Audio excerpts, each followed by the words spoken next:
ცენტრალურ საარჩევნო კომისიაში ქუთაისის აკაკი წერეთლის სახელობის უნივერსიტეტის სხვადასხვა ფაკულტეტის სტუდენტებს უმასპინძლეთ, ვესაუბრეთ მათ სხვადასხვა საარჩევნო პროცედურებზე, ვაჩვენეთ ტექნოლოგიური პროცესი, თუ როგორ დაინერგა საქართველოში ელექტრონული არჩევნები.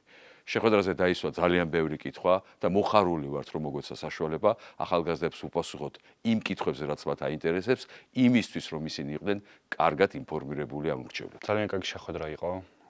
ძალიან საინტერესო. საუბარი იყო იმაზე, თუ როგორ მიმდინარეობს საარჩევნო პროცესი სხვადასხვა ქვეყნებში. ასევე დაგვანახა თუ რა ადგილი უჭირავს დეზინფორმაციას საზოგადოებაში და მასებში და როგორ უნდა მოხდეს მასთან ბრძოლა, რაც საკმაოდ საინტერესო ინფორმაცია იყო. ცესკოში ვიზიტის ფარგლებში თავმჯდომარის მოადგილე ბატონმა გიორგიმ მოგცა საშუალება, რომ სტუდენტებს დაგვესვა კითხვები და ასევე მივიღეთ ამომწურავი პასუხები, რომელიც ჩვენთვის რა თქმა უნდა მნიშვნელოვანი იყო და საინტერესო.